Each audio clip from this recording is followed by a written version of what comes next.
te partage 6 erreurs à éviter aujourd'hui pour la vente de ta propriété. La première erreur que je vois trop souvent, c'est de mettre sa propriété trop chère.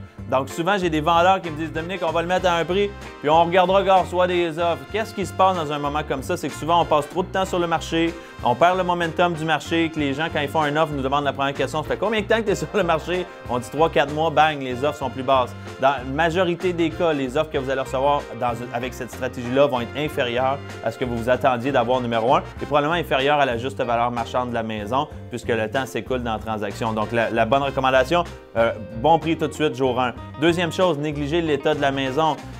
On la met en vente, on va la montrer à le plus de monde possible. C'est important que la maison soit présentable, soit propre. D'arriver à faire des petites réparations, peut-être serrer vos poignées de porte. Des petites choses mineures. Assurez-vous que toutes les lumières fonctionnent dans la maison. Des petites choses mineures ont un impact énorme dans la mise en vente de la maison. Troisième des choses, les visites.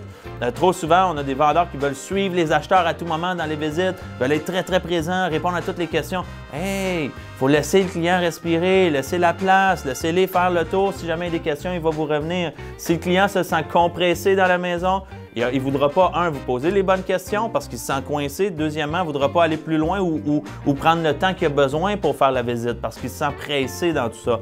Quatrièmement, les odeurs. Donc, essayez, s'il vous plaît, de prendre soin, d'enlever les souliers qui puent de l'entrée, des petites choses comme ça qui ont un impact. Si le client rentre puis la première idée qui lui passe dans la tête, c'est « Ouf, ça sent le chat, ça sent la cigarette » ou peu importe, c'est des éléments qui laissent la première impression dans la tête du client et c'est juste de ça qu'il va se rappeler éventuellement. Les maisons qui sont très sombres, sales. Donc, les maisons sombres, vous voulez éclaircir, mettez des lumières. Vous avez un demi-sous-sol, exemple, vous savez que c'est un peu plus sombre qu'un autre résident.